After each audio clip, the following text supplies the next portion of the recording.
दोस्तों नमस्कार, स्वागत है आप सभी का इस चैनल पे। दोस्तों देश भर के लाखों पेंशन भोगियों की पेंशन एरियर महंगाई भत्ते को लेकर बहुत ही बड़ी खबर आ चुकी है। तो दोस्तों पूरी खबर आपको दी जाएगी, उससे पहले आप इस वीडियो को अपनी तरफ से लाइक कर दीजिए, क्योंकि आपकी लाइक ही हमारी मेहनत होती है। तो चैनल पे पहली बार आए हो तो चैनल को भी फ्री में सब्सक्राइब जरूर कर लीजिए। तो चलिए दोस्तों पहली बड़ी खबर की ओर चलते हैं। जी हाँ दोस्तों, पहली बड़ी खबर आ चुकी है। जितने भी 70 साल के ऊपर के पेंशन भोगी हैं तो उनका बैंक अकाउंट अब सीनियर सिटीजन अकाउंट में कन्वर्ट कर दिया जाएगा। जी हाँ दोस्तों, देश भर के लाखों पेंशन भोगियों के लिए बहुत ही बड़ी खबर आ चुकी है कि बैंकों को निर्देश जारी कर दिया गया है कि 70 साल या उसके ऊपर के पेंशन भोगियों का bank account senior citizen account में कन्वर्ट कर दिया जाए। वहीं पे दोस्तों अगली बड़ी खबर आ चुकी है देश भर के लाखों पेंशन भोगियों के लिए। जी हाँ दोस्तों, पेंशन भोगी अगर सीचस वेलनेस सेंटर के बाहर निवास करते हैं तो उनको फिक्स मेडिकल अलाउंस मिलता है। फिक्स मेडिकल अलाउंस के रूप में उनको 1000 रुपए का फायदा दिया जाता है हर महीना। लेकिन दोस्तों जो पेंशन भोगी सीचस वेलनेस सेंटर का फायदा लेना चाहते हैं तो उन्हें फिक्स मेडिकल अलाउंस का फायदा छोड़ना पड़ेगा। यानी कि दोस्तों दोनों में से केवल आप एक ही का फायदा ले सकते हैं, या तो आप सीचस वेलनेस सेंटर में अपना इलाज कराएं या फिर मेडिकल अलाउंस लें। दोनों में से एक फैसिलिटी आपको मिलेगी, दोनों आपको नहीं मिलेगा। वहीं दोस्तों अगली बड़ी खबर आ चुकी है। नवंबर महीना आते ही पेंशन भोगी लाइफ सर्टिफिकेट जमा करने में लग गए हैं, लेकिन दोस्तों बहुत सारे पेंशन भोगियों का लाइफ सर्टिफिकेट रिजेक्ट हो जा रहा है। इसलिए आपसे गुजारिश की जा रही है कि आप अपना चेक करें कि आपका लाइफ सर्टिफिकेट का स्टेटस क्या है। इसके लिए दोस्तों आप जीवन प्रमाण पे जाके इसको चेकआउट कर सकते हैं। और दोस्तों जो अभी तक नहीं भरे हैं तो उनसे अपील की जाती है कि वे लास्ट डेट का इंतजार ना करें, 30 तारीख के पहले अपना लाइफ सर्टिफिकेट भर के खत्म करें, आराम से चैन से सोएं। वहीं दोस्तों अगली बड़ी खबर आ चुकी है। आरबीआई ने देश भर के लाखों पेंशन भोगियों के लिए बहुत ही जरूरी अलर्ट जारी किया है। जहां से पेंशन भोगियों का पीपीओ नंबर अब उनके डिजी लॉकर में सेफ रहेगा। जहां से डिजी लॉकर एक मोबाइल ऐप है। मोबाइल ऐप आप अपने मोबाइल में इस ऐप को डाउनलोड कर सकते हैं। डिजी लॉकर ऐप है, इसमें आपका पीपीओ नंबर सेफ रहता है, सुरक्षित रहता है। आप इसको खोल के कभी भी चेकआउट कर सकते हैं और किसी को भी दिखा सकते हैं। आपका पीपीओ नंबर इस ऐप में, इस मोबाइल ऐप में रहेगा, आप उसको डाउनलोड कर सकते हैं इसके थ्रू। वहीं दोस्तों बहुत सारी शिकायतें मिली थी कि पेंशन भोगियों के साथ सीचस वेलनेस सेंटर के जो डॉक्टर है वो अच्छी तरीके से व्यवहार नहीं करते हैं, उनके साथ अच्छे से ट्रीट नहीं करते हैं। तो ऐसे में दोस्तों बहुत सारे पेंशन भोगियों की शिकायत मिली थी, तो उसी के समाधान हेतु केंद्र सरकार ने कहा है कि सीचस के जो डॉक्टर हैं वो अच्छी तरीके से पेंशन भोगियों के साथ ट्रीट करें, पेंशन भोगियों का अच्छी तरीके से इलाज करें, उनके साथ कोई दुर्व्यवहार की घटना ना करें। वहीं दोस्तों अगली बड़ी खबर आ चुकी है। देश भर के लाखों पेंशन भोगियों के लिए केंद्र सरकार ने एक इंपॉर्टेंट सर्कुलर जारी किया है, जिसमें कहा है कि बैंक पेंशन भोगियों के साथ अच्छे से व्यवहार करे। बैंकों में जब पेंशन भोगी जाते हैं तो उनके साथ अच्छे से ट्रीट करें, उनसे अच्छी तरीके से बातचीत किया जाए, उनको आदर के साथ, सम्मान के साथ बैठने को जगह दिया जाए। अगर वे कुछ लिखने में असमर्थ हैं तो उनका फॉर्म फिलअप करके दिया जाए, उनके साथ अच्छी तरीके से बात किया जाए, उनके लिए एक अलग से काउंटर बनाया जाए ताकि पेंशन भोगियों को आसानी हो और उनका काम प्रायोरिटी के साथ पहले किया जाए।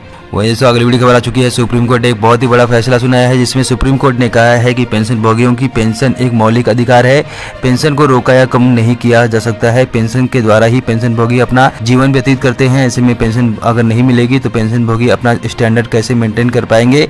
इसलिए पेंशन सम्मान से जीने का जरिया है, इसको रोका या कम नहीं किया जा सकता है। वहीं दोस्तों अगली बड़ी खबर आ चुकी है। देश भर के लाखों पेंशन भोगियों के लिए केंद्र सरकार ने एक सुविधा लॉन्च की है, जहाँ तो पेंशन भोगियों को पेंशन भोगी अब आई पेंशन पोर्टल के माध्यम से अपनी सारी डिटेल, सभी जानकारियां प्राप्त कर सकते हैं। वे गूगल पे जाके आई पोर्टल के द्वारा सभी प्रकार की जानकारियां प्राप्त कर सकते हैं। इसके साथ साथ www.bmcstaff.com ये जो वेबसाइट आपको दिख रही है, इस पे जाके भी सारी जानकारियां आप प्राप्त कर सकते हैं। वहीं दोस्तों केंद्र सरकार ने देश भर के लाखों पेंशन भोगियों के लिए दीर्घायु ऐप लॉन्च कर दिया है। दीर्घायु ऐप के माध्यम से पेंशन भोगी अपनी सारी डिटेल प्राप्त कर सकते हैं, उनको सभी जानकारियां उसके द्वारा मिल जाएगी।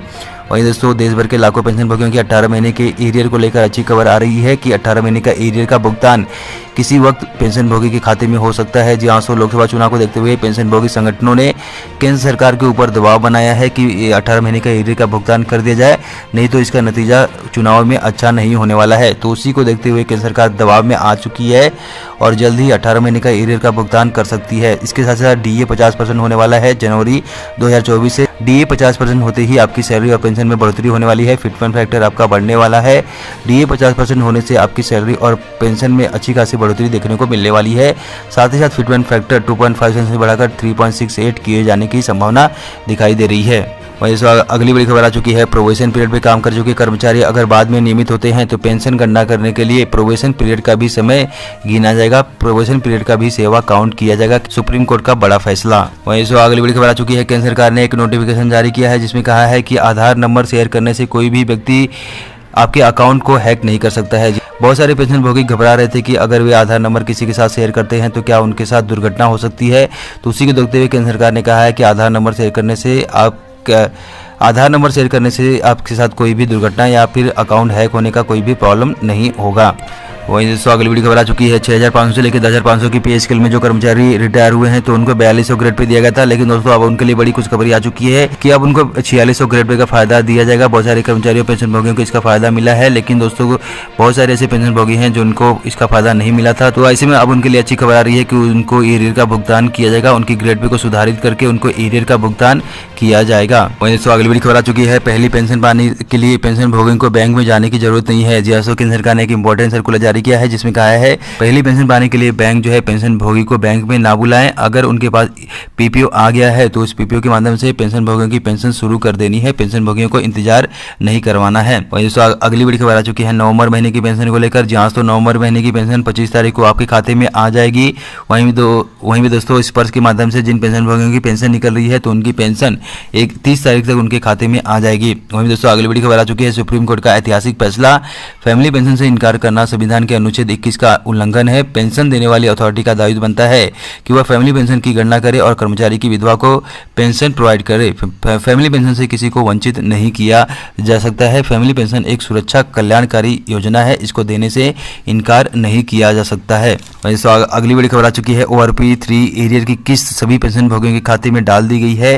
जिन पेंशनभोगियों को अभी नहीं मिली है तो उनको घबराने की जरूरत नहीं है, जल्दी उनके खाते में ORP3 एरियर की किस्त डाली जाएगी। वही दोस्तों अगली बड़ी खबर आ चुकी है। आरबीआई ने सभी कर्मचारियों पेंशनभोगियों से अपील की है कि जिस बैंक में आपका अकाउंट है तो बैंक में जो भी पैसा है तो उसके लिए नॉमिनी जरूर बनाएं। जी हाँ, तो आपको बता दूं कि आपकी मृत्यु के बाद नॉमिनी को सारी रकम मिलती है। तो ऐसे में दोस्तों अगर आपने नॉमिनी नहीं बनाया है, सही नॉमिनी नहीं बनाया है तो रकम किसको मिलेगी, इसको लेकर आरबीआई ने एक चेतावनी जारी की है और सभी पेंशनभोगियों, सभी नागरिक, सभी सीनियर सिटीजन सभी से आग्रह किया है कि बैंक में आपका जो अकाउंट है उसके लिए नॉमिनी जरूर बनाएं। इसके साथ ही साथ आरबीआई ने सभी बैंकों से स्पष्ट आदेश जारी किया है कि पीपीओ नंबर पेंशनभोगियों की पासबुक पे मेंशन करना जरूरी है। जी हाँ, तो पीपीओ नंबर ही आपकी पहचान होती है। ऐसे में दोस्तों बैंक के पासबुक पे आपका पीपीओ नंबर होना चाहिए ताकि इन फ्यूचर अगर आपको कुछ काम लगे तो आप डायरेक्टली पासबुक के आधार पे अपना पीपीओ नंबर चेकआउट कर सकते हैं, आपको कहीं इधर उधर जाने की जरूरत नहीं पड़ेगी। वहीं दोस्तों अगली बड़ी खबर आ रही है। इस बार जिस प्रकार से उनकी बेसिक की आधी पेंशन मिलती है उसी प्रकार से बोनस भी एटलीस्ट आधा मिलना चाहिए। उसी को लेकर पेंशनभोगी संगठन राष्ट्रपति को एक लेटर भेज चुके हैं और पेंशन धारकों को भी बोनस मिलना चाहिए, इसकी मांग कर रहे हैं।